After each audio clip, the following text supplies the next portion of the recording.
Muito bem, queridos amigos, podemos encerrar a lição desse trimestre, dessa semana, a lição número 14, a lição que tratou sobre a carta de Paulo aos Efésios, foi uma carta-sermão.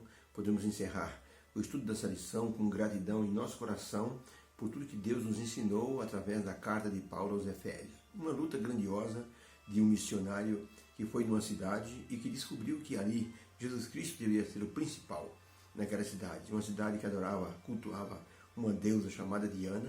Paulo sofreu muito, 3 anos e meio pregando.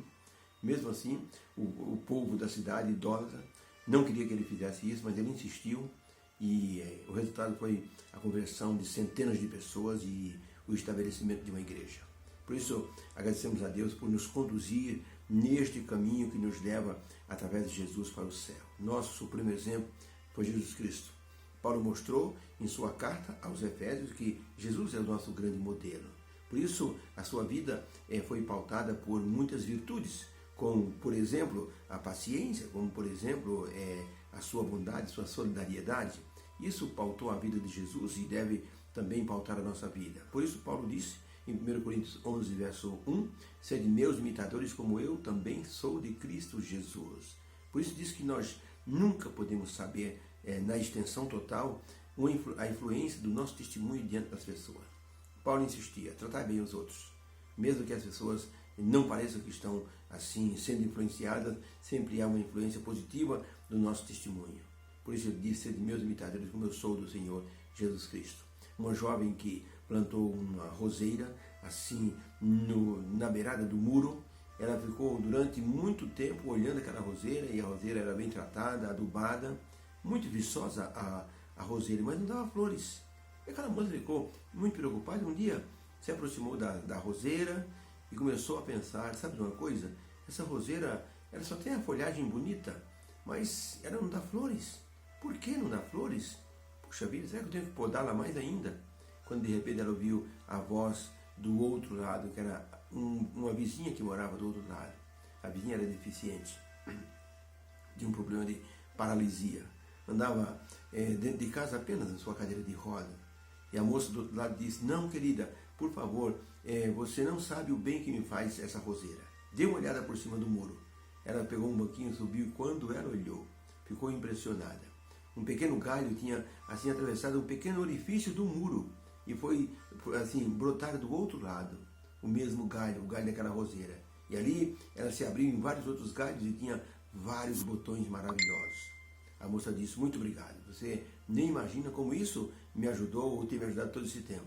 Eu saio aqui para fora e fico olhando essa bela roseira com essas rosas. Por isso é importante que aprendamos essa lição magnífica, que mesmo que nós não estejamos vendo, nossa influência ou a influência do nosso testemunho, ele é grandioso e pode levar pessoas ao Senhor Jesus Cristo. O estudo dessa semana nos levou a considerar que nós devemos nos comportar pelo padrão da vocação que nós somos chamados. Fomos chamados para um propósito. Deus nos quer como testemunhas do seu grande poder, como imitadores do Senhor Jesus Cristo, porque fomos redimidos para vivermos de modo fraternal com os nossos irmãos, dando um testemunho. Jesus disse, nisto conhecereis todos que vocês são meus discípulos, se vocês tiverem amor uns para com os outros. Por isso, uma igreja cheia de amor pode ser chamada a igreja do Deus vivo. Paulo chamava a igreja de Éfeso de a igreja do Deus vivo, porque havia ali um poder de transformação muito grande produzido pelo Espírito Santo. E assim acontecerá em nossa igreja, se nós nos relacionarmos bem, movidos pelo amor com os nossos irmãos.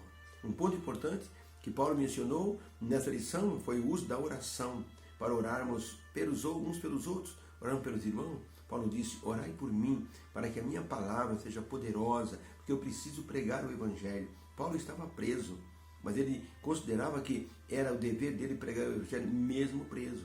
Por isso ele disse a Timóteo, eu insisto com você, Timóteo, que você pregue a tempo e fora de tempo, para que as pessoas conheçam o poder do Evangelho. E acima de tudo, ore. A oração foi a arma secreta que Paulo mencionou na carta de Éfeso.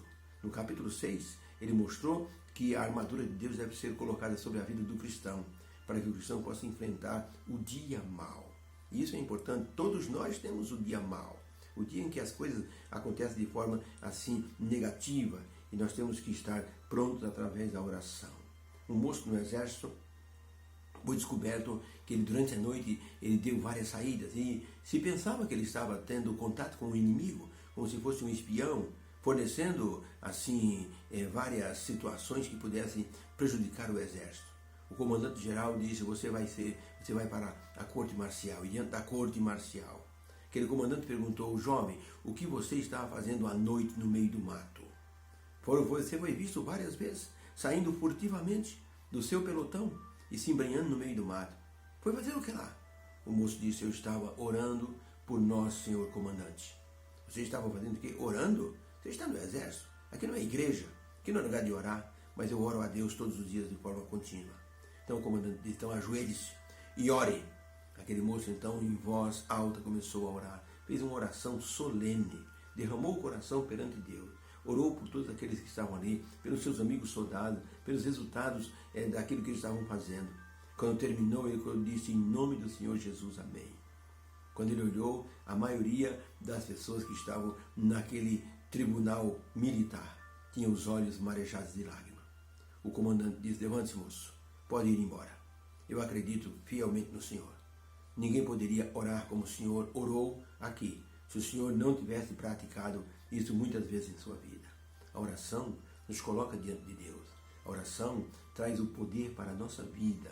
A oração, diz o apóstolo Paulo: orai sem cessar. Orai uns pelos outros. Orai por mim e assim por diante. A oração nos põe em contato com a graça divina e nos mantém unidos na fé. Deus nos abençoe a todos nós que estudamos essa lição do livro de Efésios, uma lição poderosa, uma lição que nos prepara para o tempo do fim. Que haja uma bênção em cada coração. E eu oro por todos vocês agora. Deus querido, obrigado por essa lição maravilhosa que nos colocou diante da responsabilidade de bons relacionamentos, de um testemunho, Senhor, coerente com a nossa prática da fé. Que nós possamos ter Jesus como nosso grande modelo e exemplo.